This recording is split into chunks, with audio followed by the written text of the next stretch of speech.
मेरी तकरीर उन लोगों के लिए फायदेमंद है जिन्हें मरना है और वो इस चीज को समझते हैं, और जो ये समझते हैं कि मुझे दुनिया में ही रहना है, उनके लिए मेरी कोई भी तकरीर या किसी की भी तकरीर कोई फायदेमंद नहीं हो सकती।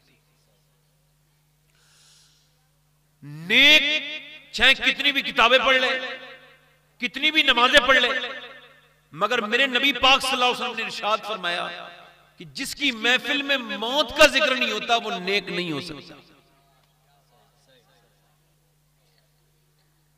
मौत का जिक्र नहीं होता। अच्छा, हुजूर अलैहिस्सलाम ने फरमाया कि हर नमाज को आखिरी समझ के पढ़ो। इसका मतलब है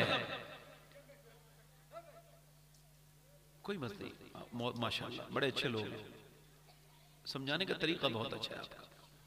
ऐसे सीखा है या ऐसे सीख के ऐसी आए थे? अल्लाह की मेहरबानी करें, जरा थोड़ी देर खामोश रहें, तवज्जो करें। मैं अर्ज कर रहा था आपसे कि इंसान जो है ना, वो अपनी मौत को जब तक करीब नहीं समझेगा नेक नहीं बन सकता।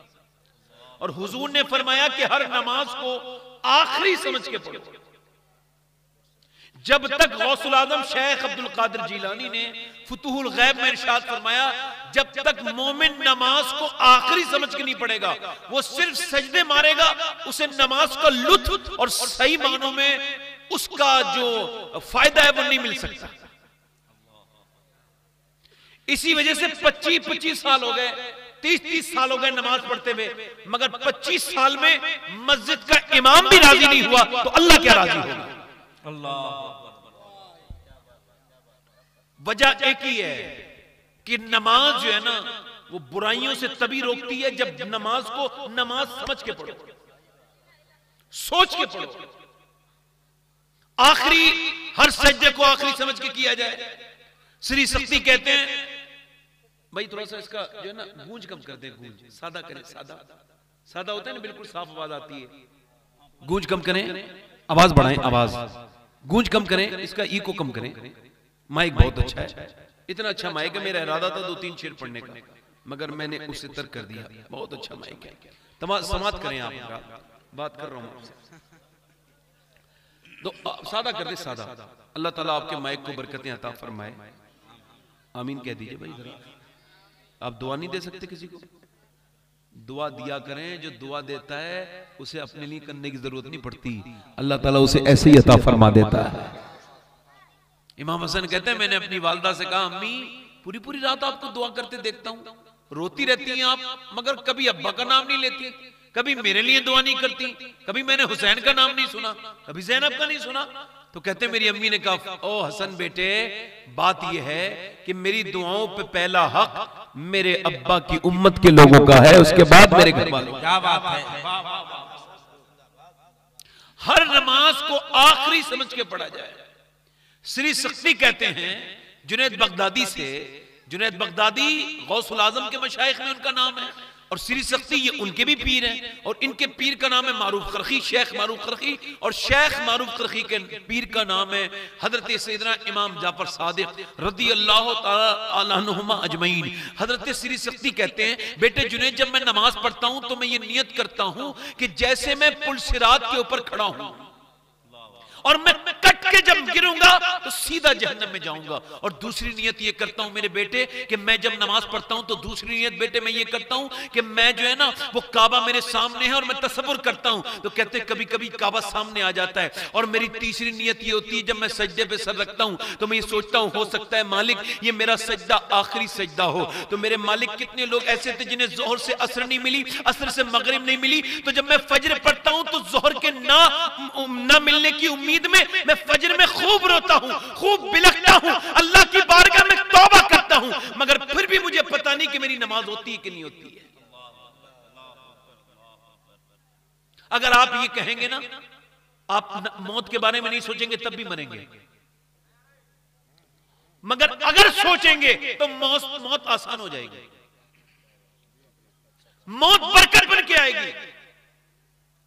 हजरत अब्बास हुजूर के चचा, इस हदीस को इमाम गजाली ने कोट किया है, कहते हुजूर के चचा जो है ना, वो बयान करते हैं कि नबी पाक ने एक जगह इस्तिंजा फरमाया, हमारे आपके आका ने इस्तिंजा फरमाया, हुजूर को वुजू करना था तो 15 कदम दूर पानी था। आप समझ रहे हैं मेरी बात को? 15 कदम दूर पानी था, नबी पाक ने वहीं पे तयम्मुम करना शुरू कर दिया, यानी मिट्टी से वुजू करना शुरू कर दिया। इसे तो तयम्मुम कहते हैं। तो कहते हैं मैंने अर्ज की, या रसूल अल्लाह, ये सामने पानी मौजूद है, ये तयम्मुम का कोई इसमें राज मेरे समझ में नहीं आ रहा। कहते मैंने हैरत का इजहार किया तो हुजूर अलैहि सलाम की आंखें भीग गईं, चश्माने रहमत से आंसू बहने लगे। ऐसी आंखें जैसी आंखें अल्लाह ने आज तक किसी की बनाई नहीं। सारे नबियों में सबसे खूबसूरत आंखें मेरे हुजूर की हैं। जिस तरफ उठ गई दम में दम आ गया, उस निगाहे इनायत पे लाखों सलाम। हुजूर की आंखों से आंसू गिरे हैं और हजरत सरकारे दो आलम हिचकियां लेने लगे और फरमाने लगे, चचा मेरे सुने चचा, मुझे वहां तक यानी पानी तक पहुंचने की उम्मीद नहीं है और मैं अल्लाह की बारगाह में बेवजू हाजिर होने से डरता हूं, इस वजह से मैंने 15 कदम दूर ही तयम्मुम कर लिया है। आप नहीं समझ रहे मेरी बात को? यानी हुजूर ये पैगाम दे रहे हैं, ये कोई मजाक नहीं कर रहा हूं मैं आपसे। यानी बेवजू हुजूर कह रहे हैं मैं बेवजू अल्लाह की बारगाह में हाजिर होना और 15 कदम चलने की मुझे उम्मीद, 15 कदम चलने की उम्मीद। आप मुझे बताएं, हुजूर को यह भी पता है मैं कब मरूंगा और आप कब मरेंगे, मगर हुजूर ये अपनी उम्मत के सबक के लिए बयान कर रहे हैं। यानी इमाम गजाली कहते हैं मोमिन वो होता है जो मौत के लिए बैग तैयार रखता है। सफर तो वो भी है ना, और सफर ये भी है, तो इस सफर में कपड़े, खाना, टिकट, ये वो दुनिया भर की चीजें, मगर उस सफर में कोई काम की चीज नहीं, कोई काम में नहीं आएगा। आपको क्या रखना है अपने बैग में? अपने बैग में नमाजों की पाबंदी रखनी है, अपने बैग में माँ बाप की खिदमत रखनी है, अपने बैग में अपने अखलाक रखते हैं, अपनी नेकियां रखनी है। अगर आपके सफर, मौत के सफर पर, आखिरत के सफर में ये सारी नेकियां मौजूद हैं, तब तो आपका आखिरत का सफर आसान है, और अगर नहीं है तो फिर मुश्किल। अगर नहीं है तो फिर मुश्किल है, और अब है ही नहीं। आप तैयार हैं मौत के लिए? हम तैयार हैं मौत के लिए? क्या मौत किसी को बता के आई? कभी किसी ने मैसेज किया किसी को कि मैं आने वाली हूं? यार अगर ऐसी बात होती तो फिर जब फिरौन मर रहा था तो उसने क्या कहा था? आमन तो मेरे पे मूसा, मूसा के रब पे ईमान लाता हूं। अरे यार उसने कहा देख के तो सभी ईमान ले आते हैं। यानी आखिरत एक ऐसा राज है, अगर वक्त के फिरौन पे खुल जाए तो वो भी मुसलमान होने के लिए तैयार। आखिरत एक ऐसा राज है। आपके पास सबसे कीमती चीज क्या है जो आप दूसरों को देते हैं? वो है वक्त। क्या है? वक्त। और वो एक आदमी दिल्ली अस्पताल में कह रहा है मेरे बाप से मेरी बात कराओ। डॉक्टर कह रहा है तुम्हारा बाप बीमार है, बहुत ज्यादा वेंटिलेटर पे है। उसने कहा कितना भी पैसा खर्च हो जाए। डॉक्टर ने शाम को आके कहा भाई आपके बाप मर चुके हैं। वो कहने लगा डॉक्टर साहब 25 लाख रुपए ले लो, मेरे बाप से 10 मिनट बात करा दो। उसने कहा 50 लाख भी दोगे तब भी तुम्हारा बाप मर चुका है। कहने लगा 1 करोड़ दे सकता हूं, एक 10 मिनट मेरे बाप के दिलवा दो मुझे। डॉक्टर ने कहा सॉरी वो तुम्हारा बाप मर चुका है। किसी ने कहा क्या तूने कभी अपने बाप से बात नहीं की जो ये कहता है 1 करोड़ रुपए दे दूंगा? कहने लगा जब तक मेरा बाप जिंदा था वो मुझसे बात करना चाहता था, मगर मैं दौलत कमाने में लगा था तो मैं अपने बाप को नजरअंदाज करता रहा, फरामोश करता रहा। आज मेरा बाप बीमार हो गया तो मैंने समझ लिया कि मैं अपने बूढ़े बाप के 10 मिनट भी नहीं कमा सका इतने दिनों में। 1 करोड़ खर्च करके 10 मिनट नहीं मिल सकते, ये दुनिया की कड़वी हकीकत है। और मेरे मौला अली फरमाते हैं कि अगर मेरी नजर में जिंदगी का कोई दूसरा नाम होता तो वो वक्त होता।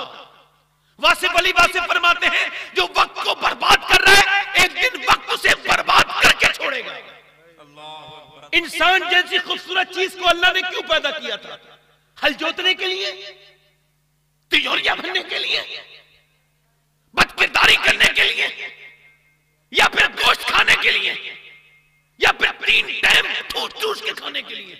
नहीं, इंसान को अल्लाह ने पैदा किया था अपनी इबादत के लिए, ताकि इंसान परखा जाए, इंसान को एहसास हो कि वो क्यों पैदा किया गया है। मैं आपसे पूछता हूं कि 10 मिनट एक आदमी के पास में गया, कैंसर का मरीज था बेचारा, तो मैं उसके करीब बैठ गया, तो उसका बच्चा आया। जब बच्चा आया तो बच्चे को देख के रोने लगा और बहुत रो के चुपटा के रोया। मैंने जब उसे इतनी तड़प के रोते देखा, मैंने पूछा भाई तुम क्यों रो रहे हो? कहने लगे सैयद साहब मुझे कैंसर है और 1 महीने के बाद मैं मर जाऊंगा। मैं वो बदनसीब इंसान हूं जो जीते जी अपने बेटे को मैं यतीम देख रहा हूं।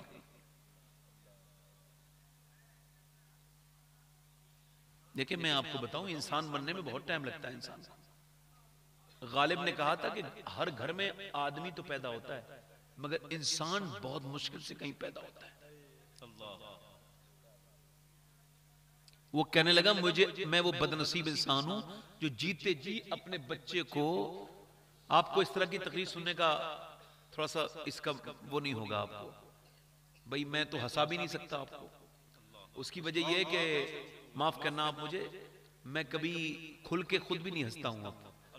जब से मुझे एहसास हुआ है मुझे मरना है, अपने अंजाम का मुझे पता चला है। देखो इधर ये लड़के खड़े हैं, ये अगर बेहतर होगा कि मेरी तकरीर सुने आके। इधर जो मोबाइल चला रहे हैं लड़के, बेटे उधर देखो बात भी कर रहे हैं ये लोग। मैं जब मुझे परेशानी नहीं हो रही है, मुझे यह सब झेलने की आदत हो गई। मैं ये चाहता हूं ये मेरे बच्चे ये भी सुने, ये अच्छे बच्चे हैं, इन्हें जाना नहीं चाहिए, इधर बैठ के सुनना चाहिए। आप समझ रहे मेरी बात को? नहीं देखिए अभी इब्लीस की शक्ल का तय्युन नहीं हुआ है। हाँ वो ये चाहता है कि रखना पैदा करे हुजूर के जिक्र में। तो मैं क्या अर्ज कर रहा था कि वो आदमी कहने लगा कि मुझे कैंसर बता दिया गया है, लिखा पड़ा कैंसर है और 1 महीने के बाद मैं मर जाऊंगा। तो बोला मैं क्या किया करूं? तो मैंने कहा वक्त नहीं कटता। बोले नहीं। मैंने कहा ऐसा किया करो, इंस्टाग्राम देखा करो, फेसबुक देखा करो, यूट्यूब देखा करो। रो के बोला मैं मरने वाला हूं तो यह क्या बदकाम बता रहे हैं आप मुझे, बुरे काम बता रहे हैं मुझे? मैंने कहा वाह रे मौत, कितनी अच्छी चीज है तू, 1 महीने पहले ही सही कम से कम तूने इसे बेदार तो कर दिया। तो मुझसे बोला ये बताएं सैयद साहब, ये बताएं अब मुझे करना क्या है? मैंने कहा करना ये है, ये जो आंसू है ना इन्हें बचा और न बीवी को दिखा, न बच्चों को दिखा, न रिश्तेदारों को दिखा। ये आंसू अल्लाह ने सिर्फ अपने लिए बनाए हैं, इनकी बेहतरीन कदरदानी मेरा रबी फरमाता है। अगर रोना है तो रब के सामने रोएगा, जिंदगी भी कामयाब हो जाएगी।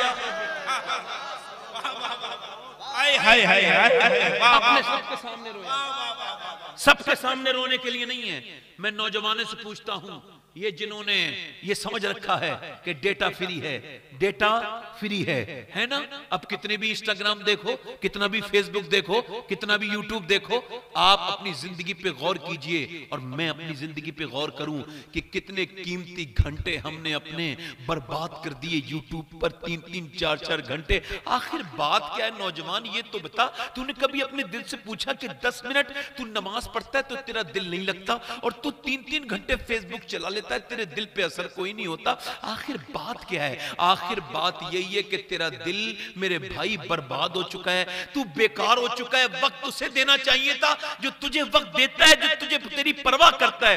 यार जरा गौर तो करें, आज हम उन्हें याद करते हैं जिसने हमें याद किया है। मेरा इमाम कहता है जो ना भूला हम गरीबों को रजा, याद उसकी अपनी आदत कीजिए। नबी पाक सल्लल्लाहु अलैहि वसल्लम हज पे गए, आखिरी हज के मौके पर मैं जब पहली बार 2017 में गया था तो मैंने अरफात के मैदान में जब खड़े होकर दुआ मांगना शुरू की तो तकरीबन आधा घंटे के बाद फिर मैं अभी आधा घंटे गुजरे थे तो लोगों को जब पसीने आने लगे, धूप तेज थी। एक तो अरब की धूप कितनी सख्त होती है। फिर आधा घंटे के बाद हम खेमे में आ गए, एसी लगी थी। फिर 2019 में जब दूसरी मर्तबा हज पे गया तो 45 मिनट खड़े होके हमने दुआ मांगी तो कई लोग बेहोश हो गए और फिर धूप की ताप ना ला सके, हम खेमे के अंदर चले गए, मगर अंदर एसी चल रहा था, अंदर शरबत था। फिर याद आया आज से 1400 साल पहले इसी अरफात के मैदान में नमीज़िल हिज्जा को नबी पाक ने, हज़रत अबू हुरैरा कहते दोनों हाथ उठा के अपनी उम्मत के लिए दुआ मांगना शुरू की थी। मेरे नबी दुआ मांगते मांगते मांगते मांगते मेरे हुजूर सिसकियां लेने लगे और फिर दोनों हाथ सीने से लगाए और सीने को रिलैक्स करने लगे अपने। और हज़रत अबू हुरैरा कहते तपती हुई धूप में 1 घंटे नहीं, 2 घंटे नहीं, 3 घंटे नहीं, लगातार 6 घंटे मेरे और आपके लिए नबी पाक ने दुआए मग़फ़िरत की है। और आपके पास और मेरे पास 10 मिनट नहीं है।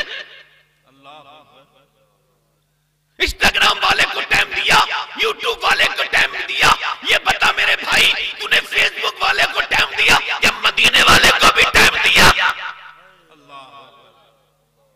कभी सोचा कि इंस्टाग्राम बाद में चलाऊंगा, पहले 100 बार दुरूद पढ़ लूं? कभी सोचा, कभी गौर किया है? मुझे बता, स्टेटस लगाने वाले, तेरे स्टेटस लगाने से क्या फायदा हो जाएगा? तू क्या समझता है तुझे 2-3 लाइक मिल जाएंगे? अब तो मुसलमान लड़कियां, नाम है फरजाना फातिमा, नाम है अफसाना फातिमा, नाम है राबिया फातिमा, नाम है आयशा फातिमा, नाम है खतीजा, नाम है रुकैया, ये तमाम नाम रख के इंस्टाग्राम पर अपनी गलत किस्म की पोस्ट लगाती है, बेकार भड़काऊ कपड़े पहन के आती है अपने फॉलोवर बढ़ाने के लिए। उन तमाम बच्चियों से, बेटियों से गुजारिश है, एक काम करे, या तो अपना किरदार बदले या अपना नाम बदले, या अपना किरदार बदले या अपना नाम बदले। और ये जो क्या लगा दिया इंस्टाग्राम पे लगा के क्या फायदा हो जाएगा? मियां पहले स्टेटस का मतलब होता है, स्टेटस का मतलब होता है हालात, और हालात के सबको दिखाने के होते हैं। अब मियां लड़के ने स्टेटस लगाया, क्या स्टेटस लगाया? स्टेटस लगाया अपना मियां बरहना, लड़की नाच रही है नीम बरहना, इसके फेसबुक, इसके स्टेटस पर, मतलब पहले मुसलमान गैरतमंद होते थे, अब बेगैरत हो गए। पहले मुसलमान अल्लाह से डरते थे, अब नहीं डरते, स्टेटस लगा लिया, कोई 2 लाइक कर दे, कोई 3 लाइक कर दे। स्टेटस हालात सबको दिखाने के नहीं होते, इससे स्टेटस लगा दिया, इधर का स्टेटस लगा दिया। ये बता, अगर दुनिया स्टेटस देखकर तुझे लाइक भी कर देगी तो क्या मिल जाएगा? दुनिया से भीख मांगने वाले अपनी औकात को समझ, सबको हालात बताने के नहीं होते। कभी रात के वक्त में मुसल्ले पर अपना स्टेटस लगाना सीख, रात को अपने रब के बारगाह में रोना सीख। अगर पूरी दुनिया लाइक करेगी तो कुछ हासिल नहीं होगा, अगर 1 लाइक मेरे रब ने कर दिया तो दुनिया में कामयाब हो जाएगी। नारे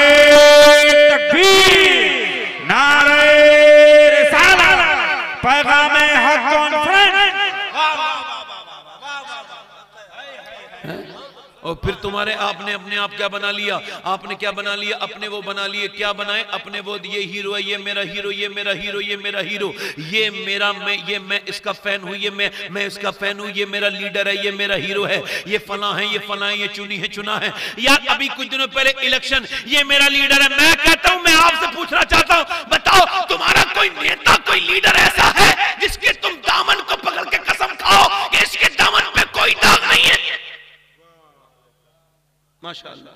नारे तकबीर, नारे तकबीर, नारे रिसालत, उलमाए अहले सुन्नत, शोराए इस्लाम। ये देखिए जनाब शहनवाज हसन की आमद हो गई है। सुभान अल्लाह। मुल्क के बड़े मशहूर शायर, अल्लाह ताला इन्हें लंबी उम्र अता करे और इनकी शोरों में तुम्हें चांद चांद लगाए। हमारे मोहम्मद अली फैजी साहब को आपने सुन लिया, अब इन्हें सुनेंगे। अल्लाह ताला इन दोनों को सलामत रखे, बाकरामत रखे और खूब बरकतें अता फरमाए। आपका दिल लग रहा है कि नहीं लग रहा है? मैं कह रहा हूं, आपने क्या बनाया? ये मेरे लीडर है, ये मेरा लीडर है और ये मेरा लीडर है। आप मुझे बताओ, कोई ऐसा लीडर भी है जो कौम अपने लीडरों को, अपने रहनुमाओं को भूल जाती है? उस कौम को बर्बादी के तरफ जाने से कोई नहीं रोक सकता। और आपने क्या बना लिया? ये मेरा लीडर है। कोई ऐसा लीडर है जिसके दामन पे हाथ रख के कसम खाओ कि इसने कभी कोई घोटाला नहीं किया, इसने कभी कोई बेईमानी नहीं की, इसने कभी कोई जो है वो घपला नहीं किया? ऐसा कोई भी लीडर नहीं मिलेगा। मगर तुम्हारा तो, हमारा तो दिमागी खराब हो गया ना, हम तो अपने लीडर को भुला दिया। हमारी कौम में एक ऐसा लीडर गुजरा है जिसकी ईमानदारी की कसम सिर्फ मुसलमानों ने नहीं, यहूदियों ने भी खाई, ईसाइयों ने भी खाई, नसरानियों ने भी खाई, बुद्धिस्टों ने भी खाई, हिंदुओं ने भी खाई। वो ऐसा लीडर है कि 10 साल हुकूमत की उसने मदीने में रह करके 10 साल, और 10 साल के अंदर उसने 1060 शहर फतह किए। कितने? 1060 शहर उसने फतह किए। यानी उसके दौरे हुकूमत में 3 दिन के अंदर एक शहर फतह होता था, 3 दिन के अंदर एक शहर फतह होता था। उसने 10 साल में 4000 मसाजिद तामीर करवाई। यानी उसके दौरे हुकूमत में एक दिन में 3 मस्जिदें बन के तैयार होती थी। उसने जब एक करवट ली तो कैसर को बर्बाद कर दिया, और जब दूसरी करवट ली तो किसरा को बर्बाद कर दिया। उसने जब अपने सामने को देखा तो नौशेरवा के गुरु को खाक और खून में मिला दिया। जब उसने जब दुनिया पे उसने हुकूमत की, और जब उसको माइकल हार्ट ने पड़ा तो अमेरिका में खड़े होकर के 2003 में कहा कि अगर मुझे कहने की इजाजत हो तो मैं यही कहना चाहूंगा कि अगर दुनिया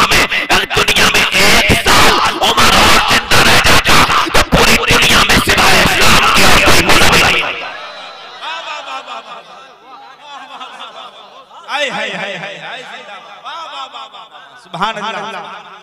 मगर आज अपने रहनुमाओं को भूल गए। हमें और लोग रहनुमा लगते हैं जो हमारे रहनुमा कहीं से भी नहीं है। वो उमर जिसके आदा पे शहदा सकर, उस खुदा दोस्त हजरत को सलाम है। दिल लगा के बोले जरा सुभान अल्लाह। यार बोले तो उमर कौन मियां? जब हिंदुस्तान आजाद हुआ तो मोहनदास करमचंद गांधी की किताब में पढ़ लीजिएगा। वो जो है ना मिंबर पे खड़े हुए, मिंबर सियासत पर, और सियासत के मिंबर पे खड़े होके बोले अगर हिंदुस्तान को आगे ले जाना है तो मैं किसी देवी देवता की बात नहीं करूंगा। अगर हिंदुस्तान को आगे ले जाना है तो मदीने के उमर के तरीके को इख्तियार करना होगा। सुभान अल्लाह। बोलो तो सही, सुभान अल्लाह। आपका भी तो हक बनता है ना, थोड़ा बोलो जरा सुभान अल्लाह। माशाअल्लाह, वो बहुत अच्छे लोग हैं। आप जरा जोर से बोलो सुभान अल्लाह। मुस्कुरा के बोलो सुभान अल्लाह।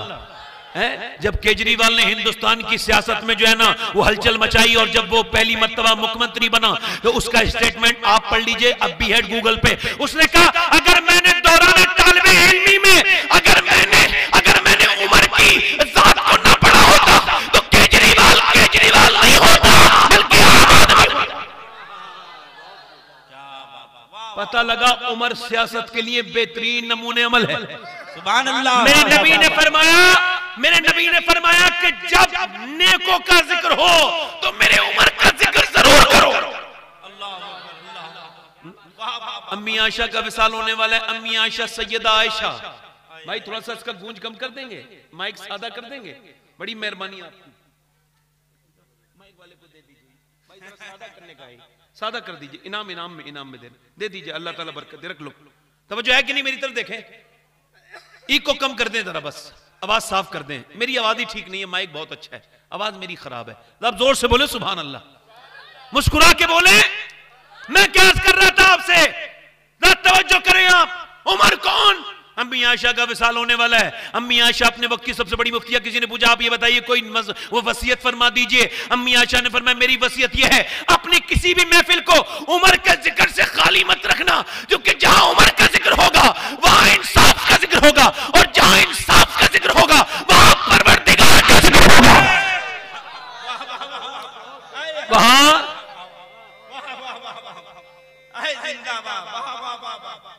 अल्लाहु अकबर।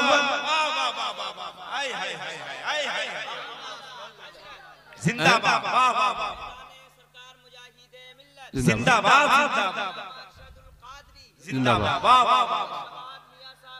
जिंदाबाद। तवज्जो समाप्त करें, गौर करें। उमर कौन है?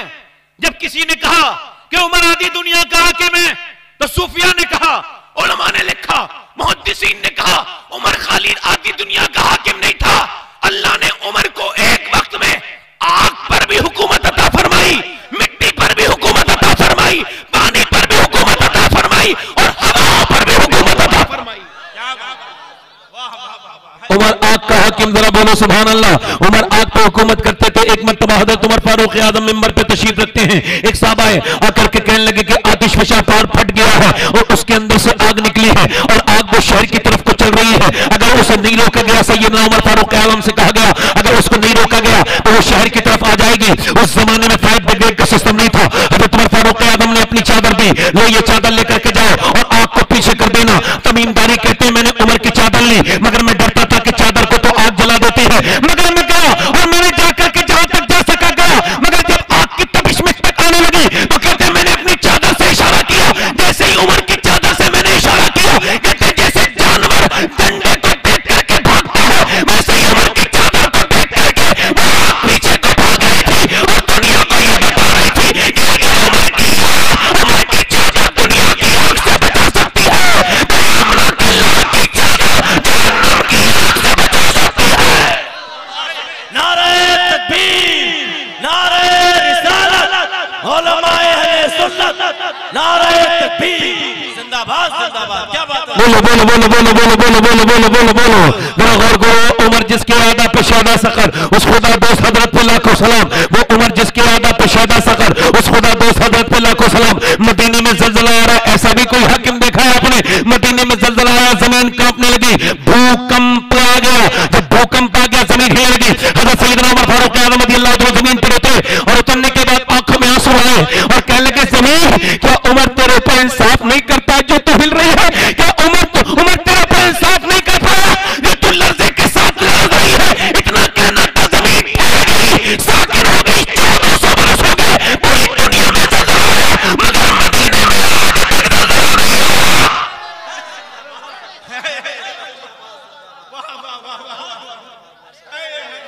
ये हाल है खिदमतगारों का, सरकार का आलम क्या होगा? जरा बोलो तो सही, सुभान अल्लाह। जरा गौर तो करें। एक मरतबा हजरत उमर फारूक आज़म हजरत मौला अली रिवायत करते हैं कि हजरत उमर फारूक आज़म मिंबर पर तशरीफ रखते हैं और मिंबर पर तशरीफ रखते हैं आप फरमाते हैं, या सारिया अल जबल, या सारिया अल जबल। कहते हैं मैंने, हजरत अली कहते हैं मैंने कहा यार उमर ये सारिया तो 1200 किलोमीटर दूर जंग लड़ रहे हैं, ये तुम क्या कर रहे हो ये सारिया अल जबल? कहने लगे बस मुझे थोड़ी कैफियत तारी हुई तो मैंने कह दिया। अली छोड़ो, बस ऐसे कह दिया। कहते हैं मगर मैं नहीं भूला, कहते हैं मैंने तारीख लिख ली। मौला अली कहते हैं मैंने तारीख लिख ली। कौन से दिन कहा था? जैसे ही सारिया 3 महीने के बाद आए, मैंने कहा क्या उमर की आवाज गई थी आपको? कहने लगे हाँ, अगर अमीर मोमिनीन की आवाज ना जाती तो पीछे से लश्कर हमला कर देता, हम सब शहीद हो जाते। मौला अली बोले सुनो, अल्लाह ने उमर को हवाओं पर हुकूमत अता फरमाई है। उमर ने मदीने में कहा, हवा ने इराक पहुंचा दिया। ये हाल है खिदमतगारों का, सरकार का हाल क्या?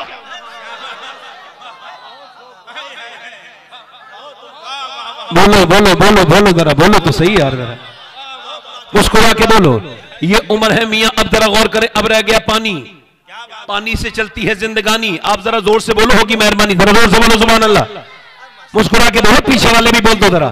ये आप ये हैरत से क्या देख रहे हो? जरा जोर से बोलो ना सुभान अल्लाह। माशाअल्लाह। सुभान अल्लाह का मतलब होता है अल्लाह पाक है, और किसी के कहने से अल्लाह पे कोई फर्क नहीं पड़ता। वो तो पाक था, पाक है, पाक करने वाला है। मगर जब बंदा कहता है सुभान अल्लाह सुभान अल्लाह सुभान अल्लाह, अल्लाह की रहमतें जोश में आती हैं। अल्लाह फरमाता फरिश्तों ये मेरा बंदा मुझे ये क्या कह रहा है? अर्ज करते हैं मौला वो तुझको पाक कर रहा है। फरमाता गवाह हो जाओ मैं तो पाक हूं, मगर मुझे जिसने दिल से पाक कहा है मैंने उसे गुनाहों से पाक कर दिया है।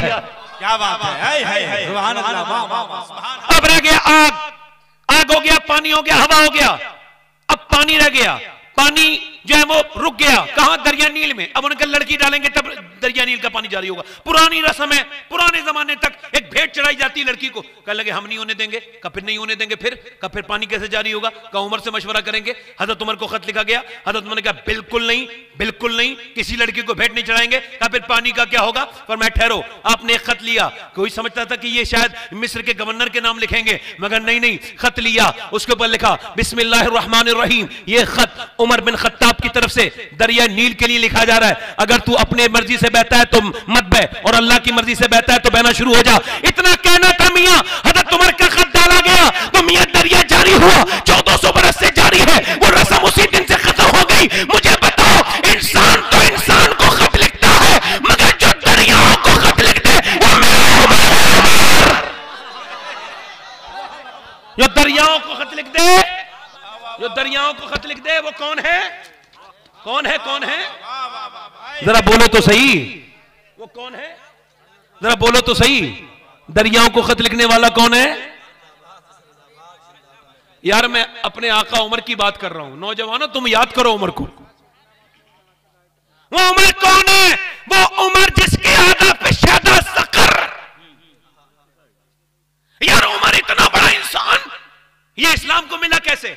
ये तो हाथ में तलवार लेके गए थे, नबी को कत्ल कर दूंगा माज़अल्लाह, जाऊंगा जाके कत्ल कर दूंगा। किसी ने कहा उमर बड़े फायर हो, रुको तो जरा, ठहरो तो, कहां जा रहे हो? कह लगे वो नबी को माज़अल्लाह कत्ल करूंगा, इस्लाम को खत्म कर दूंगा। कह लगे ठहरो तो सही, जरा थोड़ा ठहरो, रुको जरा, बात सुनो। का क्या बात है? का तुम इस्लाम खत्म करने जा रहे हो? कहां? का जरा अपनी बहन के घर जाओ, तुम्हारे बहन बहनी दोनों मुसलमान इस्लाम ला चुके हैं। उमर ने यू टर्न लिया। क्या लिया? U turn. मैंने कहा वाह रे उमर, क्या वक्त पे यू टर्न लिया है? यू टर्न लिया, पहुंच गए बहनोई के घर और दरवाजे पे जाके सुना तो कुरान की आवाज आ रही थी। दरवाजे पे दस्तक दी, बहनोई निकल के आए, गुस्से में लाल, बिल्कुल जो है वो गुस्से में बेकाबू। उमर तू इस्लाम ला चुका है? अपने बहनोई से कहा हाँ। अब मियां अपने बहनोई के एक मुक्का मारा है। उमर जैसा पहलवान एक मुक्के में नीचे गिरे और फिर सीने पे बैठ गए और मुक्के पे मुक्के, फाइनल मुक्का मारने वाले थे। बहनोई की जान चली जाती। बहन आगे बढ़ के बोली क्या तू मेरा भाई नहीं है? मैं तेरी बहन नहीं हूं क्या? मुझे तू बेवा करेगा? इतना सुना था। उमर ने बहनोई को छोड़ा और फिर बहन के मारा। अब मियां उमर जैसा हाथ और फिर एक औरत, और उसके जब मुंह पे पड़ा तो गाल गया, गाल से खून निकला, दूसरी तरफ मारा, दूसरी तरफ का गाल फट गया, मुंह से उल्टियां खून की करने लगी। मारते मारते उमर ने बहन को निढाल कर दिया, जमीन पे गिर गई बहन और बिल्कुल नाइफ हो गई, अब उससे उठा नहीं जाता है। उमर ने आवाज देके कहा, बोल इस्लाम छोड़ेगी कि नहीं छोड़ेगी? उमर की बहन शेरनी की ताकत से उठी और बोली, ओ उमर, तू जिस खत्ताब का बेटा है, मैं उस खत्ताब की बेटी हूं। तूने जिस मां का दूध पिया है, मैंने भी उसी मां का दूध पिया है। मैं अपनी जान तो दे सकती हूं, मगर मुस्तफा का दिया ईमान नहीं दे सकती। नारे तकबीर, नारे रिसालत, फैज़ाने कुरान, फैज़ाने इस्लाम। बहन बोली, ओए उमर, तू क्या समझता है? तेरे मारने से मैं बदल जाऊंगी, तू जितना चाहे सता ले। क्या लगा उमर, ये कैसा रंग है? क्या ये कुरान का रंग है? कुरान का, आमना के लाल का रंग है। उमर बोले, चल वो कुरान मुझे भी तो दिखा दे। बहन बोली, वो नापाक लोगों के हाथों में नहीं दिया जाता। उमर बोले, तो फिर चल मुझे भी पाक कर दे जरा, चल। अल्लाह अकबर। बहन ने हाथों पे पानी डालना शुरू किया, मगर मोमिन की आदत बता रहा हूं, आजकल ये आदत खत्म हो गई। पहले अल्लाह से राब्ता रहता था मुसलमानों का, अब नहीं है। अब तो वो टूटते फटते रहते हैं, परेशान होके भी समझते नहीं परेशानी इस वजह से आई है। अल्लाह तक पहुंचो, अल्लाह का याद करो। वो तो इधर उधर लग जाते हैं, कभी किसी ताबीज वाले के, कभी इधर उधर चले जाते हैं। वो इधर नहीं देखते। जैसे देखें आप, जब बहन हाथ धुला रही ना उमर के, तो हाथ धुलाते धुलाते ना बहन कहने लगी, मेरे मालिक तू बेहतरीन कदरदान है, देख मुझे कितनी बुरी तरह से मारा है मेरे भाई ने, मेरा मुंह फट गया यार, मुंह के खून की उल्टियां कर रही है और मियाँ खून मुंह से निकल रहा है, और पानी भाई के हाथ में डालते डालते कहती, मेरे मालिक ये मेरा माँ जाया है, ये जहन्नम में जाएगा तो मुझे अच्छा नहीं लगेगा। ऐ मेरे मालिक, इसके हाथ धोना मेरा काम है, दिल धोना तेरा काम है। मैं हाथ धो रही हूं, तू दिल धो दे। एक दिन पहले अल्लाह अकबर मेरे नबी दुआ कर चुके थे, क्या? अल्लाह अमर बिन हशाम या उमर बिन खत्ताब, इन दोनों में से एक को ईमान की तौफीक अता फरमा, इजाबत का सेहरा, इनायत का जोड़ा, दुल्हन बन के निकली दुहाए मोहम्मद। मुझे बताएं, आप आजकल की औरतें पढ़ रही हैं कुरान? क्यों बर्बादी हो रही है? क्यों घरों में बरकत नहीं हो रही? एक बात याद रखना, बता के जा रहा हूं मैं, हो सकता है मैं इस तकरीर के बाद फिर कभी तकरीर न कर पाऊं, है ना। अब जब ऐसे सुनने वाले होंगे तो कहां कर पाऊंगा। देखें आप, ये दो लोग हैं, इन्हें यही नहीं पता कि ये तकरीर हो रही है, उठना चाहिए नहीं उठना चाहिए बीच में से, है? हाँ, ये देखें आप, हाँ, बड़े बड़े अच्छे लोग हैं। एक बार गौस पाक तकरीर कर रहे थे, कौन? गौसुल आजम। तो एक चील आ गई। कौन आ गया? चील आ गई। कौन आ गई? मैं डरा नहीं रहा हूं, बता रहा हूं। तो चील को गौस पाक ने देखा कि वो आवाज कर रही थी, आपकी तकरीर में डिस्टर्ब हो रहा था, तो आपने चील को देखा, वो दो टुकड़े होकर नीचे गिर गई, दो टुकड़े हो गए, मर गई। गौस पाक ने तकरीर पूरी की और उसके बाद चील को उठाया, दो टुकड़े जुड़ गए आपस में, एक हो गए, चील उड़ गई। आपने फरमाया, ठहर जरा, मेरा नाम सुन के जा, मेरा नाम अब्दुल कादिर है, मैं जब तकरीर करूं ना तो मुझे परेशान मत करना, इस बार जिंदा कर रहा हूं, अगली बार जिंदा नहीं करूंगा। आला हज़रत फरमाते हैं, तेरी चिड़ियां हैं, तेरा दाना पानी, तेरा मेला तेरी महफिल है या गौस, तेरा मेला तेरी महफिल है या गौस। कुछ लोग होते हैं कि वो इंसान गर्चे दुश्वार है, वो कहते हैं ना, वो हर धड़कते पत्थर को लोग दिल समझते हैं, उम्रें बीत जाती हैं दिल को दिल बनाने में। अल्लाह अकबर। रगों में दौड़ते फिरने के हम नहीं कायल, जब आंख ही से न टपका तो फिर लहू क्या है। आला फरमाते हैं, यूं तो सब उन्हीं का है, पर दिल की अगर पूछो, ये टूटे हुए दिल ही खास उनकी कमाई हैं। ये आला हजरत का दिल उनकी कमाई था। ऐसे दिल अल्लाह ताला सबको नहीं अता करता। बड़े बड़े बदतमीज दुनिया में लोग हैं, अल्लाह ताला सबको अकल अता फरमाए, पहले मुझे अकल अता फरमाए। मैं ये कह रहा था, अब लड़कियां कहां पढ़ती हैं कुरान? अब तो वो पहले तो देखती थी वो सीरियल टीवियों में, अब देखती है मोबाइल में। मोबाइल के सीरियल का स्क्रीनशॉट लेती हैं और जाती हैं दुकानदार के पास, जैसे ये सीरियल में कपड़े पहने गए वैसे ही मुझे बना दो, ऐसी पहनूंगी। अब सीरियल की लड़की के माज़अल्लाह बाजू कटे हुए हैं, जिस्म पे चुस्त कपड़े हैं जो कि हराम है, ये पहन के वो कहती है बिल्कुल वैसे ही जैसे सीरियल की उस मुसलमान सीरियल में। अल्लाह अकबर, सीरियल भी मुसलमान होता है? ये यहूदियों की चाल है। और वो लड़कियां जो यहूदियों की चालों में आकर के आधी आस्तीन के कपड़े और खुले हुए गलों के कपड़े पहनती हैं, उन्हें कोई ये बताए कि जिनकी वो नकल कर रही हैं वो तो धंधे वाली फाहिशा है, तुम्हें उनसे क्या मतलब? तुम तो मेरे नबी के दीन की इज्जत हो। क्या बात है? तुम्हारा उनसे क्या ताल्लुक है, तुम्हारा उनसे क्या राब्ता है भाई। पहले मुसलमान लड़के औरतें कुरान पढ़ती थी, असर भी होता था।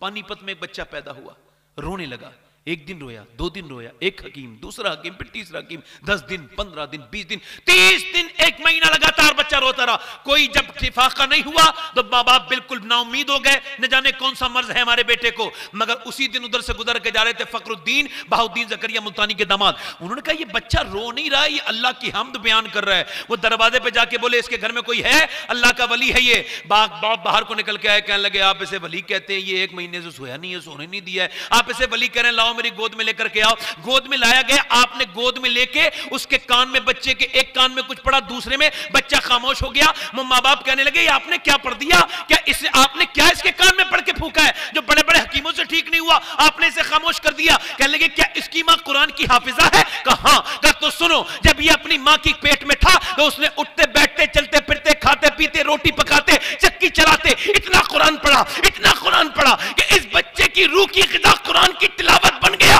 जब ये बच्चा पैदा हुआ तो माँ ने कुरान पढ़ना बंद कर दिया, वो जचकी में चली गई। बच्चे को प्यास लगती थी, भूख लगती थी कुरान की। मैंने इसके एक कान में एक आयत पढ़ी, दूसरे में दूसरी आयत पढ़ी, बच्चा खामोश हो गया। अल्लाहू अकबर। उसी बच्चे का नाम शरफुद्दीन बू अली शाह कलंदर पानीपती है।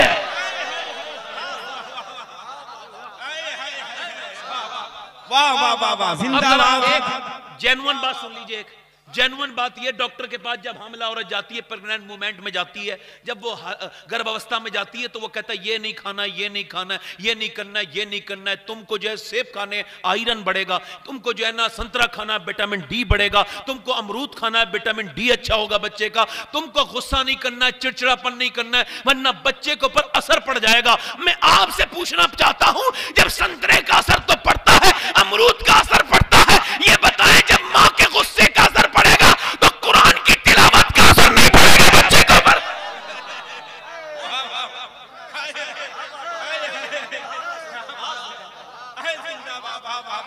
वाह वाह वाह। आला हजरत फाजिल बरेलवी मेरे इमाम कहते हैं कि जब मां अपने बच्चे को गोद में ले पहली मर्तबा, और जब वो दूध पिलाना चाहे तो फरमाते फिर वो दुरूद पढ़ दे।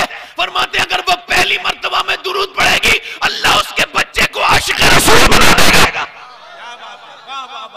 ये जितने भी कानों में लीड लगा करके ये जो ब्लूटूथ पे गाने सुनते हैं, ये जितने भी इंस्टाग्राम पे फिरने वाले, ये फेसबुक ये हैं, ये जितने भी बिगड़े हुए लड़के, इनकी माओ से कसम दे के पूछ लो, जब ये पेटों में थे तो उनकी माओ ने बॉलीवुड की फिल्में देखी होंगी जरूर। हाँ, बुरा तो नहीं लग रहा है मेरी बात का? मां नेक तो बच्चे नेक, जरा बोलो तो सुभान अल्लाह। मां नेक तो बच्चे नेक, और बाप नेक तो बच्चा नेक। ये भी तो कहो ना, बाप का भी तो असर पड़ता है, बाप को भी तो नेक हो जाना चाहिए। एक साहब से मैंने कहा नमाज नहीं पढ़ते हो? बोले हाँ। मैंने कहा बाप बन गए हो, अब तुमसे हाथ जोड़ रहा हूं, नमाज पढ़ो। बोले क्यों? मैंने कहा अब तक तुम बेनमाजी थे, अब तुम्हारी नस्ल बेनमाजी हो जाएगी।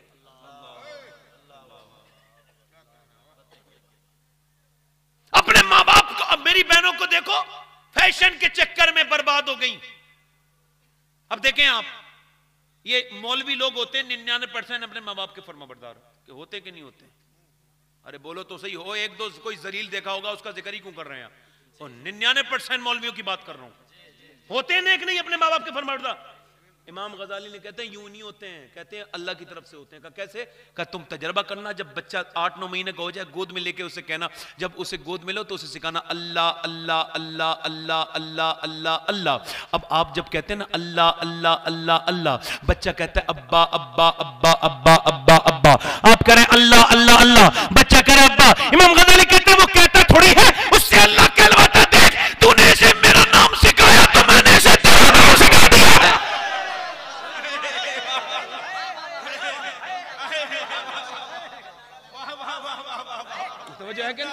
अरे नहीं नहीं, जोर से बोले सुभान अल्लाह, दिल लगा के बोले, मुस्कुरा के बोले हैं। देखें आप जरा गौर करें, मैं आपको तवज्जो बताता हूं, थोड़ा सा हल्का सा रंग बता देता हूं, हल्का सा दिखा देता हूं कैसा रंग है। आप देखें, ये देखें हल्का सा रंग है, बिल्कुल हल्का सा रंग है। बरेली है, 6 साल का बच्चा है और 6 साल का बच्चा बरेली में है और वो अपने बाप से कह रहा है अब्बा ये बताएं बगदाद किधर पड़ता है। बाप ने अपने बच्चे को उठाया, गोद में लिया, कहा क्यों बेटे ऐसा क्यों पूछ रहे हो? कहने लगे मैं बगदाद की तरफ को पैर करके भी नहीं सोना चाहता, मैं उधर को थूकना भी नहीं चाहता, मैं पीठ तक नहीं करना चाहता जिधर मेरे गौसे आजम का रोजा है। बाप रो के बोला ऐ अल्लाह तेरा शुक्र है मेरा बेटा बचपन में कैसा आशिक हो गया गौस पाक का, वही बच्चा जब बड़ा हुआ उसी का नाम इमाम अहमद रजा खां फाजिल बरेलवी था। उसी ने कहा था सर भला कोई क्या जाने के है कैसा तेरा, औलिया मलते हैं आंखें वो है तलवा तेरा, मुस्तफा के तने बेसाया का साया देखा, जिसने देखा मेरी जा जलवा ज़ेबा तेरा, तो से दर से सक से है मुझको निस्बत, मेरी गर्दन में भी है दूर का डोरा तेरा, इस निशानी के जो सगे नहीं मारे जाते, हश्र तक मेरे गले में रहे पट्टा तेरा, और अपने ज़हरा को मुबारक हो रही कुदरत कादरी पाए पर सुख मेरे मिदूला तेरा। अल्लाहू अकबर। फरमाते मुझको रुसवा भी अगर कोई कहेगा तो यही हो वही नाम रज़ा बंदा रुसवा तेरा, तेरी सरकार में लाता है रज़ा उसको शफी जो मेरा खास है अल्लाह का बेटा तेरा। कहीं फरमाते बंदा कादिर का भी कादिर भी है अब्दुल कादिर, सर ज़ाहिर भी है बातिन भी है अब्दुल कादिर, मुफ्ती शरा भी है काज़ी मिलत भी है, इल्म असास माहिर भी है अब्दुल कादिर, इसके दो है जरा रज़ा सद्दाक भी है, आप का वासिफ ज़ाकिर भी है अब्दुल कादिर। कहीं फरमाते तलब का मुंह तो किस काबिल है मगर तेरा करम कामिल है, तो अपने वक्त सिद्दीक अकबर गनी हैदर आदिल है, और रूहियत ये मदद ना पाई नबूवत से तू आदिल है, और हजारों तौबे से तू फजल है, वो तब का मुजमल फाजिल है। फरमाते तूने बसाया ज़िल्लत किबरिया है, तू उस बसाए ज़िल का ज़िल है। फरमाते हैं तेरा बख्तर बड़े यकीन पर न तू आजिज़ न तू गाफिल है, और खुदारा मरहम खाके कदम दे जिगर जख्मी है दिल घायल है। तू फरमाते हैं कि जो तेरी याद से साहिल है वो ज़िक्रुल्लाह से गाफिल है।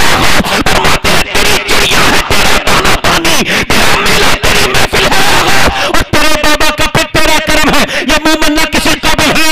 किसी ने पूछा आला हज़रत 1000 किताबों से ज्यादा आपने लिखी है, एक देवबंदी मौलाना कहता है कि मैंने इमाम आज़म से लेकर अब तक हनफियत पे जब रिसर्च किया तो मैंने गौर किया पूरी दुनिया के हस्ती मिलकर सारे मिलकर इतना काम नहीं कर पाया जितना अकेले बरेली के अहमद रज़ा ने किया है। ये बताएं ये आपने कैसे लिख दिया आला हज़रत, ये कैसे लिख दिया? फरमाया मैंने नहीं लिखा है। कहते किसने लिखा है? फरमाता मुझे ज़ात अल कादिर ने दस्ते अब्दुल कादिर ने ये थमा दिया है, चू कलम दर दस्ते कातिब चू कलम दर दस्ते कातिब। कहते मैं तो गौसे आज़म के हाथ का कलम हूँ, लिखते तो है नाम मेरा आता है। किसी ने पूछा वह क्या कहते हैं? क्या कहते हैं? कहा तूने जो मांगोगे मिलेगा, अगर तुझसे तेरा साहिल है। आला हज़रत ने कहा अब्दुल कादिर मुझे तुझसे तुझको चाहिए, मैं तुझसे तुझे को मांगता हूँ। अहमद रज़ा को सुना अब्दुल कादिर के कुछ ना चाहिए, कुछ भी ना चाहिए। अल्लाह की रहमत जोश में आई और अल्लाह की तरफ से आवाज आई अहमद रज़ा तूने मेरे अब्दुल कादिर का इतना जिक्र किया कि अब सुन बच्चा तो तेरे यहाँ पैदा होगा मगर शक्ल तेरी नहीं पाएगा, शक्ल मेरे अब्दुल कादिर की होगी। आला हज़रत के जब बच्चा पैदा हुआ उसी का नाम मुस्तफा रज़ा मुफ्ती आज़म और शफी गौसे आज़म, उन्होंने कहा था यहाँ के ये सर है ये जिगर है जहाँ चाहो तो कदम।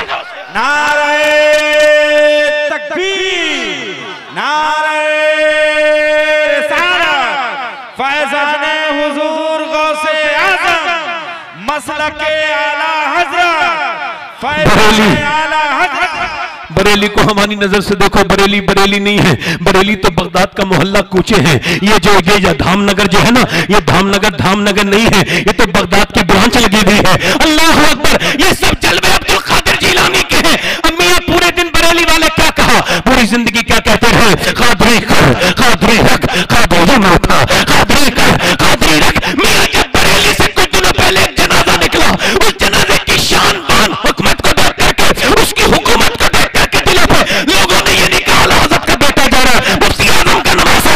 लोग यही कहते थे अख्तर कादरी खुल्द में चल दिया खुल्द है कादरी। क्या बात है? हाय हाय हाय। फैज़ाने हुजूर ताजुल शरिया, फैज़ाने हुजूर ताजुल शरिया, मसलके आला हज़रत। देखो घर में गौस पाक का जिक्र होता था तो कैसे बच्चे पैदा हुए, और घर में होगा जब हीरो जीरो का जिक्र, औरतें होंगी बेकार बदतमीज बदकिरदार बेनमाजी बेगैरत। औरतों की पहचान ये है कि बेपर्दा रहती हैं। आला हज़रत फरमाते हैं जब आदमी के आने का वक्त हो तो औरत को चाहिए कि अच्छे कपड़े पहने, और मैकअप करे, मैकअप समझते हैं, सिंगार। फरमाते आदमी को दिखाने के लिए करेगी ना सिंगार, तो जितनी बार आईना देखेगी उतनी सदके का सवाब अता फरमाएगा अल्लाह। अब कुछ औरतें तो बड़ी नेक होती हैं मगर कुछ बड़ी मनहूस होती हैं। जब वो पूरे दिन ठीक रहेंगी, जब शाम को आने का वक्त होगा मर्द के, तो फिर उनकी सूरत जरूर बनेगी। ऐसी औरतें जहन्नम की अलामत हैं। ऐसी बदतरीन औरतें हैं जो अपने आदमी के लिए बदतमीजी करती हैं। तवज्जो करें मेरी बात पर और ध्यान दें मेरी बात पर, गौर करें। अब औरत जब बेपर्दा घर से निकलती है तो उस पर अल्लाह की लानत। किसकी लानत? और लानत को हल्का मत समझना। फुतूल गैब में शेख अब्दुल कादिर जिलानी गौसुल आज़म ने फरमाया, एक हदीस को बयान किया आपने, हदीस कुदसी को। फरमाते अल्लाह ने फरमाया मेरे महबूब जब मैं किसी पे लानत भेजता हूं तो उसकी 7 नस्लों तक उसका असर रहता है। ये घरों में बरकतें क्यों नहीं है? चूंकि औरतें बेपर्दा हैं। फिर कहो बार बार तक याद हो जाए, घरों में बरकत क्यों नहीं है? बोलो तो सही। फिर कहो लानत किस घर पे है? जिस घर में औरत बेपर्दा उस पे किसकी लानत है? अब जिस पे अल्लाह की लानत है उसमें मुल्ला का ताबीज कुछ नहीं करेगा। तो वो जो है कि नहीं, जिस घर पे लानत अल्लाह ने भेज दी उस पे कोई ताबीज काम नहीं करने वाला। औरतें तो नेक होती हैं। वो मियां दिल्ली की सरजमीन है, एक औरत है रात का वक्त रो रही है, जरा ध्यान करें, रो रही है। बच्चा उठ गया, बेटा 8 साल का, उठ के देखने लगा अम्मा रो रही है, जाके करीब बैठ गया मुसल्ले के। माँ ने अपने बेटे को देखा, सलाम फेरने के बाद बेटे क्यों रो रहा है? कहने लगे अम्मी ये बताओ आप क्यों रो रही हैं? आपकी आवाज सुन के मैं उठाऊं? कहने लगे बेटे मैं अभी सोती थी ना तो हाथ पे मेरे कीड़ा चढ़ गया, फिर मुझे याद आया कब्र में जाऊंगी, मुझे नहला धोला के कब्र में रख देंगे, फिर ऊपर से तख्ते लगेंगे, ऊपर से मिट्टी डाली जाएगी अंधेरी कब्र में। फिर जब रखा जाता है जनाजा तो नाक में और मुंह में कीड़े चलते हैं मेरे बेटे, जब मेरे कीड़े चलेंगे तो मेरा क्या होगा? मेरे लाल छोटा सा बच्चा था, तड़प के रोया अम्मी आप तो बड़ी हैं, मैं मर गया तो मेरा क्या होगा? मैं तो बहुत छोटा हूं, मेरा क्या होगा? मेरी वालदा बताओ। तो माँ ने ये नहीं कहा तू छोटा है चल छोड़ सो जा, नहीं माँ ने कहा सजदे में जा, अल्लाह अजाब से बचाएगा कब्र के। बेटा जब सजदे में गया ना तो माँ भी सजदे में चली गई और कहने लगी मालिक यहाँ तक लाना मेरा काम था, यहाँ से आगे कबूल करना तेरा काम है। मेरे मालिक मैं बेवा औरत हूँ, ये मेरा यतीम बच्चा है, इसे अपनी बारगाह में कबूल कर ले, मेरे बेटे को कबूल कर ले।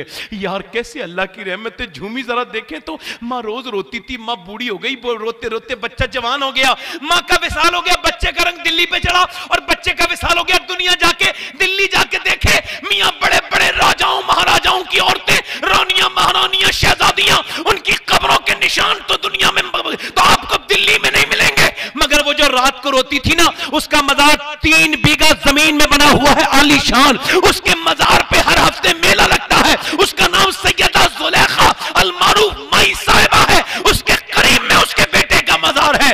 बादशाहों की कब्रें ढूंढने से भी नहीं मिलेंगी मगर उसके बेटे के मजार पे रोज मेला लगता है। उसके बेटे का नाम निजामुद्दीन महबूब इलाही है।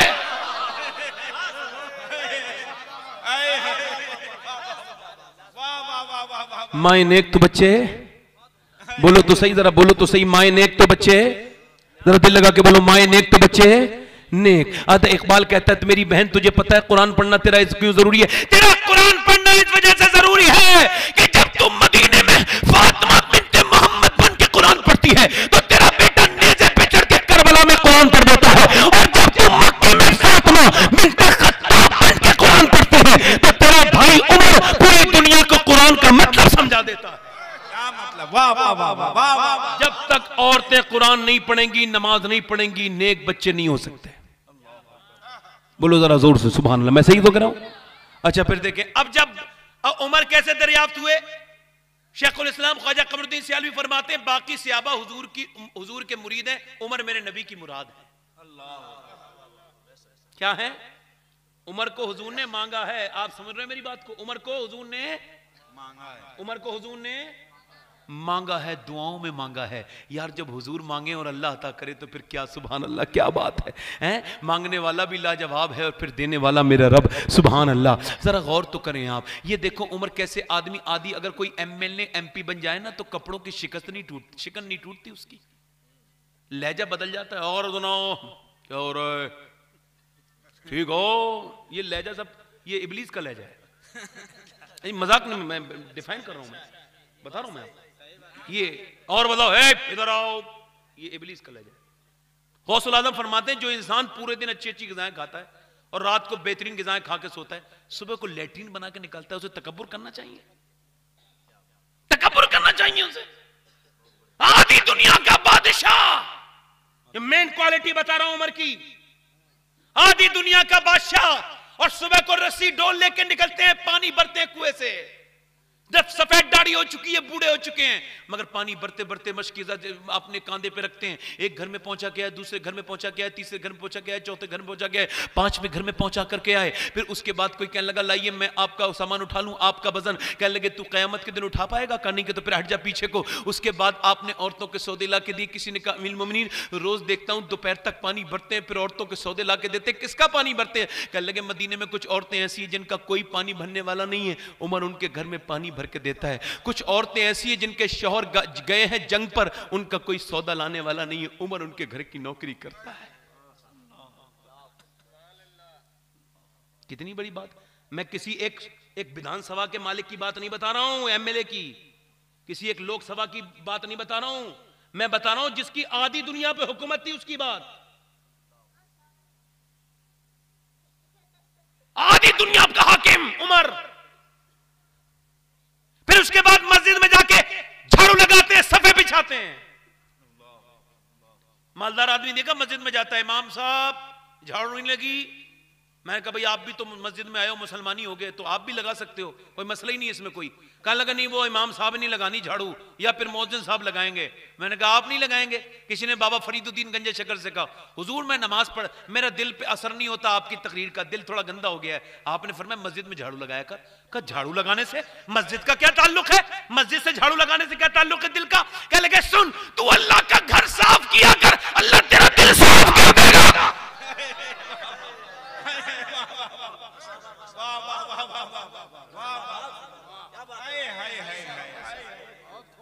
तू मस्जिद से साफ किया कर, अल्लाह तेरा दिल साफ कर देगा। दिल साफ करना है तो जरा बोलो सुभान अल्लाह। आज से मस्जिद की झाड़ू लगाया करो जरा। मैं तो अपने दरवाजे पे की भी झाड़ू लगा देता हूं। हाँ कभी कभी मैं अपनी गाड़ी खुद चला के जब जलसे में जाता हूं तो नारा लगाने वाला परेशान हो जाता है, इस ड्राइवर का नारा लगाना चाहिए कि नहीं लगाना चाहिए। क्या है ये सब? ये दुनिया की नजर से मैं अपने आप को देखूंगा, लोग मेरे बारे में बताएंगे मैं कैसा हूं, मुझे खुद नहीं पता चला मुझे कौन हूं मैं। मौला अली ने पूछा, पहली मुलाकात हुई उवैस करनी से, पहली मुलाकात अरफात के मैदान में, कहने लगे तेरा नाम क्या है? हजरत उमर भी थे। तो हजरत मौला अली से वो जुनैद बगदादी वो बोले, उवैस करनी बोले मेरा नाम अल्लाह का बंदा है। कहने लगे अल्लाह के बंदे तो सभी होते हैं, तुम्हारे माँ बाप ने कोई नाम रखा होगा ना? तो हजरत उवैस करनी रोए। पहली मुलाकात में मौला अली को हैरत में डाल दिया, एकदम आंखों में डाल के बोले अली अगर अल्लाह बख्श देना तो मेरा नाम उवैस करनी है, और अगर ना बख्शे तो फिर मेरा क्या नाम है बताओ, तुम ही बताओ क्या नाम है। हजरत उमर कहने लगे यार हुजूर ने यूं ही नहीं भेजा इसके बाद दुआ मंगवाने के लिए, यूं ही थोड़ी भेजा है इस कलंदर के पास, भी अपना कलंदर ही है ना, ऐसी थोड़ी भेज दिया इसके पास। आधी दुनिया का बादशाह उमर शाम को खाना खाते हैं रोते हैं, पूछा क्यों? कहा आधी दुनिया का बादशाह कोई भूखा रह गया होगा तो फिर हिसाब नहीं हो जाएगा। शेख मुहक्किक ने लिखा है, आखिरी वाकया बयान कर रहा हूं चूंकि मेरे पास वक्त नहीं, आखिरी वाकया शेख मुहक्किक ने लिखा है, एक रात उमर निकल के जा रहे थे, दरवाजे पे दस्तक दी किसी के, वो रो रही थी एक औरत। आपने फरमाया क्यों रो रही है? उसने दरवाजा खोल के कहा तुम्हें क्यों बताएं, मैं उमर को रो रही हूं, उमर के लिए कभी दुआ नहीं करूंगी खैर की। हजरत उमर कहने लगे बात क्या हो गई, बात तो बता। कहने लगी भूखी हूं 3 दिन की, मेरा शौहर भी नहीं है, मेरे बच्चे भी नहीं है, और मैं मरूंगी ना 3 दिन की भूखी हूं, अपनी मौत का इंतजार कर रही हूं, मैं पका हुआ फल हूं, क्या पता कब टूट जाऊं, टूट के गिर जाऊं, कब्र में जाऊंगी, हुजूर आएंगे तो सरकार से कहूंगी या रसूल अल्लाह उमर की हुकूमत में 3 दिन भूखी रही थी, 3 दिन। अल्लाह अकबर, जो आदि दुनिया से नहीं जिसके नाम से कांपती थी वो उमर उस औरत के नाम से कांपने लगे। कहने लगे उमर को कोई पता थोड़ी है तुम भूखी हो? तो कहने लगे उमर खबर नहीं रख सकता तो फिर उमर हुकूमत क्यों करता है जब खबर नहीं रख सकता? अल्लाह अकबर। हजरत उमर बोले ठहर जरा मैं अभी आता हूं। घर से खाना लेके आए, खाना रख दिया। बोली तू आदमी ठीक लगता है, जरा पानी गर्म कर ले, सर्दियों के दिन थे। तो हजरत उमर ने जब चूल्हा जलाया ना, आपको बताऊं पहले के जमाने में ऐसा तो बटन दबा दिया नहीं, चूल्हा जलाया तो फिर दाढ़ी में धुआं आने लगा, फूंक रहे हैं, उसके बाद पानी गर्म करके रख दिया, बोली चल मैं बूढ़ी हूं मुझसे झाड़ू नहीं लगती है, जरा मेरे घर में झाड़ू भी लगा दे। मियाँ झाड़ू भी उसके घर में लगा दी। उसके बाद सामने आके बैठ के बोले मैंने तेरे सारे काम कर दिया, अब ऐसा कर उम्र की कमी को माफ कर दे, मैं उम्र की तरफ से तुझसे माफी मांगता हूं। कहने लगी तू इतनी क्यों कह रहा है उम्र को बार बार? कहा नहीं तू माफ कर दे उम्र को। उसे खबर नहीं थी। आज मैं अपनी मां से माफी नहीं मांगता, मुझे इंसल्ट महसूस होती है। बाप से माफी नहीं मांगता, बहनों से माफी नहीं मांगता, चचा से, रिश्तेदार से, पड़ोसी से माफी नहीं मांगता। नफरतें मेरे सीने में पली हुई हैं। जब बंदा अल्लाह से डरता है ना तो क्या उससे वोट लेने का लालच था? उमर को वोट ने नहीं अल्लाह ने हाकिम बनाया था। मगर देखे दिल में कितना खौफ खुदा है। एक जगह में गया ना, फातिया में, तो एक औरत ने मुझे बुलाया, कहने लगी सैयद साहब ये मेरा लड़का लंगर करा रहा है, ये जो फातिया करा रहा है। मैंने कहा फिर? कहने लगी इससे ये तो कह दो एक हफ्ते में कम से कम 100 रुपए मुझे दे दिया करे। फिर मेरा हाथ पकड़ के बोली एक बात बताऊं? मैंने कहा हाँ। कहने लगी जब मेरे आदमी जिंदा था तो मैं पान खाती थी, 1 साल पहले इसके बाप का इंतकाल हो गया, इसने 8-9 महीने के बाद मुझसे कहा तेरे पान का खर्चा नहीं उठा सकता, तो इसने मेरा पान भी बंद करवा दिया। और फिर जो उसने अगली बात जो कही है ना, उसके मोटे मोटे आंसू मुझे आज भी याद हैं। अल्लाह अकबर। कहने लगी इससे ये कह दें मेरे बेटे से सैयद साहब कि जब ये चीज़ें लाया करे तो ज़रा रात में ज़्यादा देर में लाया करे, ये अपने बच्चों के लिए चीज़ें लाता है, ये फल लाता है, ये जो है वो फल लाता है और ये रसगुल्ले लाता है, दुनिया की चीज़ें लाता है और छुपा छुपा के अपने बच्चों को खिलाता है। ये बताएं क्या मैंने इसके साथ इतना बुरा किया है कि बुढ़ापे में मुझे जलाता है, ये तड़पाता है। अम्मी आयशा के पास एक औरत आई तो उसने दरवाजा खुलवाया, तो अम्मी आयशा सैयदा आयशा दरवाजा खोलती हैं, वो कहने लगी बड़ी भूखी उम्मुल मोमिनीन, हुजूर के घर से कुछ अता हो जाए, मेरे बच्चे भूखे हैं। फरमाती मैंने 3 खजूरें दे दी। उसने तीनों खजूरें लेके एक बच्चे के मुंह में दी, दूसरी के मुंह में दी और उसने तीसरी खजूर फिर अपने मुंह में रखी। तो पहले 2 बच्चे खा चुके थे ना, खजूर भूखे ज्यादा थे, तीसरी मुंह में रखी थी माँ ने, तो माँ ने बच्चों ने माँ को देखा तो माँ ने अपने मुंह से निकाली खजूर। अम्मी आयशा फरमाती 2 टुकड़े किए, एक खजूर इसके मुंह में रख दी, एक इसके मुंह में रख दी। फरमाती अम्मी आयशा कि ये देख के मैं रोने लगी, हुजूर तशरीफ लाए, सरकार ने फरमाया क्यों रो रही हो आयशा? मैंने कहा या रसूलल्लाह आज मैंने ममता को अपनी आंखों से देखा है, अपनी आंखों से। कहा क्या हुआ? कहा एक औरत आई थी भूखी, कहती मेरे बच्चे भूखे, मैंने 3 खजूर दे दी, उसने एक खजूर एक के दे दी, दूसरे मुंह में रख दी, तीसरी खजूर वो अपने मुंह में खाने वाली थी, बच्चे ने मांगा तो उसने अपने मुंह से निकाल के एक टुकड़ा एक बच्चे के मुंह में रखा, दूसरे के रखा और फिर हंसती भी वहां से चली गई। या रसूल अल्लाह ये देख करके मुझे बहुत रोना आया है। अल्लाह के रसूल ने फरमाया आयशा इसी वजह से तो माँ के मर्तबे को अल्लाह ने इतना बुलंद किया है, माँ के कदमों के नीचे अल्लाह अकबर जन्नत को रखा है। अल्लाह अकबर। दीवारें छोटी होती थी लेकिन पर्दा होता था, ताले की इजाजत से पहले सिर्फ भरोसा होता था, जब तक माथा चूम के रुखसत करने वाली जिंदा थी, दरवाजे के बाहर तक मुंह में लुकमा होता था। अल्लाह अकबर। यार माँ एक बार चली जाए तो दूसरी बार माँ नहीं आती, कभी माँ को मनाओ, अपनी माँ के से माफी मांगा करो, कहा करो अम्मी माफ कर दो। मैं कहता हूँ यार कभी 5 स्टार होटल में बैठने में वो मजा नहीं है जो कभी माँ के फटे हुए दुपट्टे में लेटने में मजा है, जो उसके कदमों में चूमने में मजा है।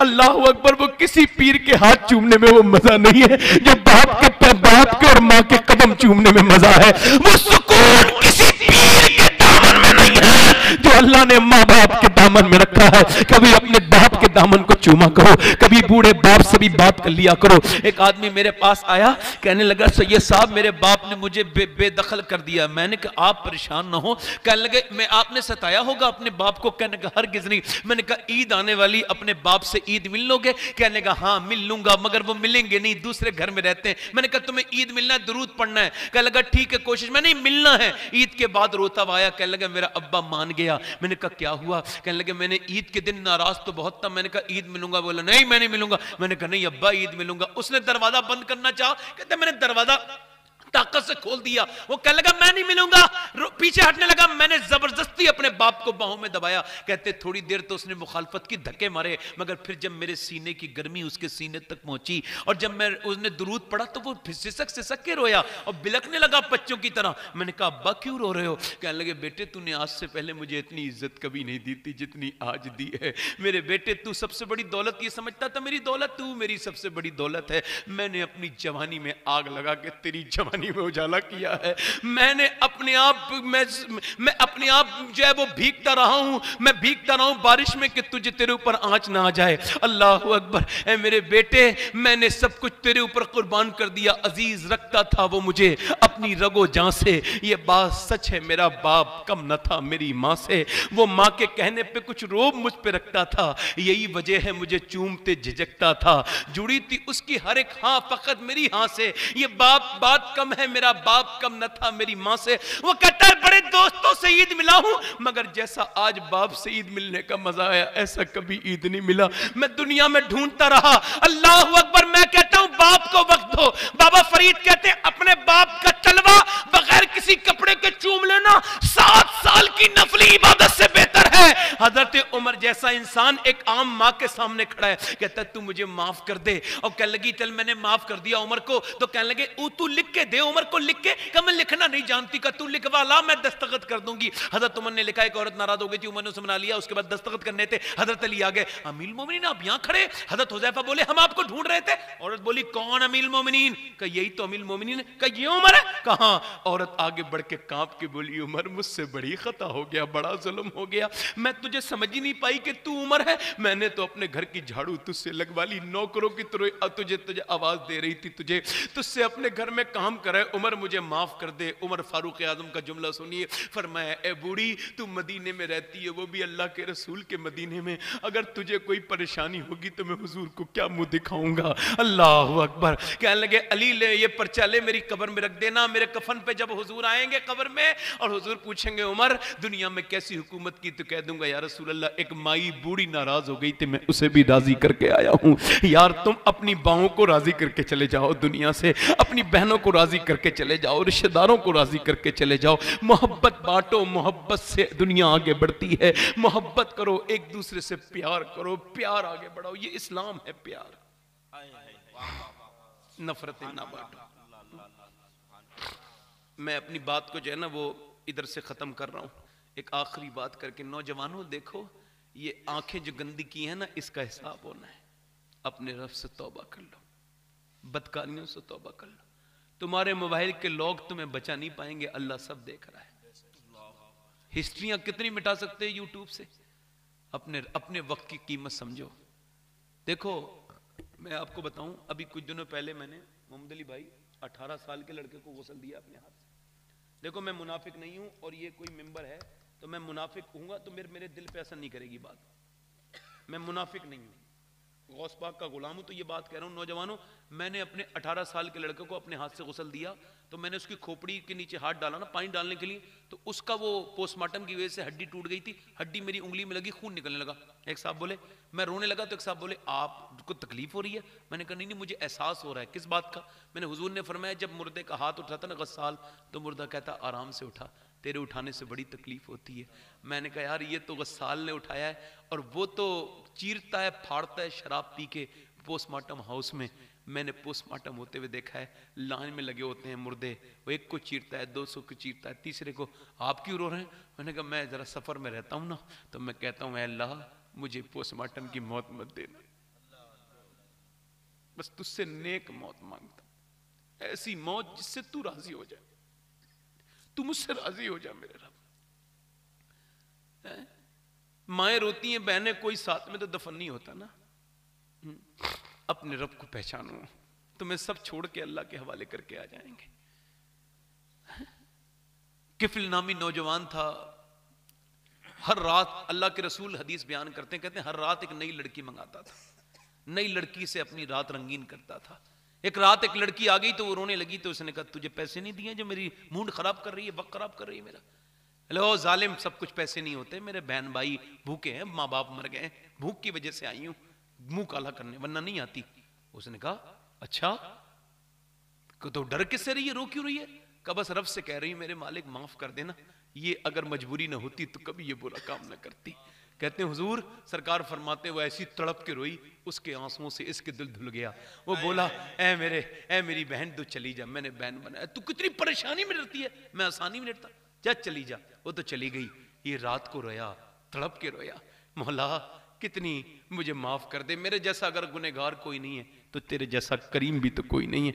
अगर मेरे गुनाहों की हद कोई नहीं है तो तेरे करम की भी कोई हद नहीं है। कोई बंदा तेरे दर पे जो आंसू रोल देता है, मेरे मौला दर तौबा तू उस पर खोल देता है। कहता है वो 70 माओं से ज्यादा मेहरबान, मैं आखिरी वक्त में तुझसे माफी मांगता हूँ। हुजूर फरमाते इतनी शिद्दत से रोया कि उसके दिल का दौरा पड़ा, मर गया। सुबह को जनाजा उठाने वाला कोई नहीं था। जब कोई नहीं था ना तो अल्लाह ने फरिश्तों को भेजा, उसके दरवाजे पे बड़े बड़े लफ्जों में लिखवाया इन्नल्लाह कद गफर लिल किफल, ये जो किफल है ना इसे उसके रब ने माफ कर दिया है। अल्लाहु अकबर। या अय्युहल इंसान मा गर्रका बिरब्बिकल करीम, ए इंसान पलट के अपने रब की तरफ देख, तुझे 4 लोग कब्र में डाल के आ जाएंगे, उससे पहले अपना दिल अपने रब का कर दे। मेरे शेख, मेरे आका, मेरे गौसुल आज़म फरमाते हैं कि वो मुसलमान जो ये कहता है मैं मुसलमान हूं और रात को छुप छुप के अल्लाह के सामने रोना न सीखा, उसे तो मुसलमान होने की अभी हवा भी नहीं लगी, उसे इस्लाम की अभी हवा भी नहीं लगी। अल्लाह के सामने तौबा करो। कितने लोग ऐसे हैं जो हुजूर के नाम पे गर्दन कटा देंगे? दोनों हाथ उठा के बताएं,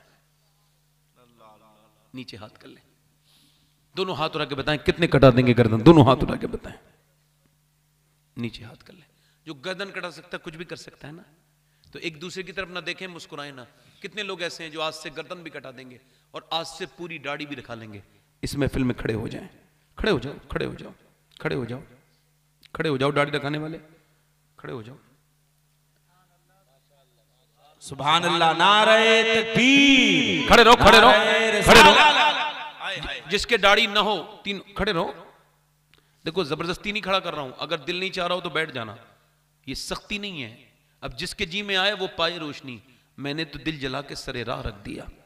1 2 3 4 5 6 7 8। कोई और है आशिक रसूल? 100 शहीदों का सवाब है, एक दाढ़ी में 100 शहीदों का सवाब है। जो अपने चेहरे पे उस तरह चलवाता है। आज से हुजूर की, मैं मदीने जा रहा हूँ, मोहम्मद अली भाई भी की खिदमत में जा रहा हूँ, इनकी खिदमत करूंगा, तो मैं ये कह रहा हूँ कि मैं आपके लिए दुआ करूंगा। सबसे पहले जब हुजूर की बारगाह मेरी नजर जाएगी तो मैं यही कहूंगा, हुजूर जिन्होंने आज के पुरफितन दौर में मेरे कहने पर दाढ़ी रखाई है, आपकी सुन्नत, आप उन्हें कबूल फरमा लीजिए हुजूर। आमीन आमीन आमीन आमीन। 1 2 3 4 5 6 7 9 हो गए। ये 10वां कोई इमाम हुसैन की 10वीं वाला। एक बार और कह रहा हूं, मैं ज्यादा नहीं कहता हूं, ये तौफीक से उठे अल्लाह की, मैंने नहीं उठाया है इन्हें, अल्लाह ने इनके दिलों में रंग डाला है। कोई और आशिक रसूल है कोई 100 शहीदों का सवाब पाने वाला? कोई और आशिक है इस महफिल में जो खड़ा हो जाए? सुभान अल्लाह। 2 और। पूरी दाढ़ी करोगे इंशाअल्लाह?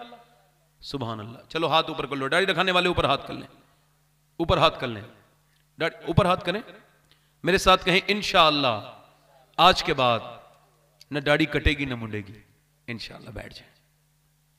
कितने लोग ऐसे हैं जो आज से मौत का कोई भरोसा नहीं, नमाज होने की, नमाजी बनने की नियत करते हैं, जो नियत नहीं करता वो कभी नमाजी नहीं बनेगा। नियत करो सच्ची, हाथ उठा के कहो इंशाअल्लाह, दोनों हाथ उठा के इंशाअल्लाह नमाजी बनेंगे, इंशाअल्लाह नमाज पढ़ेंगे इंशाअल्लाह, दोनों हाथ उठा इंशाअल्लाह नमाजी बनेंगे इंशाअल्लाह, इंशाअल्लाह।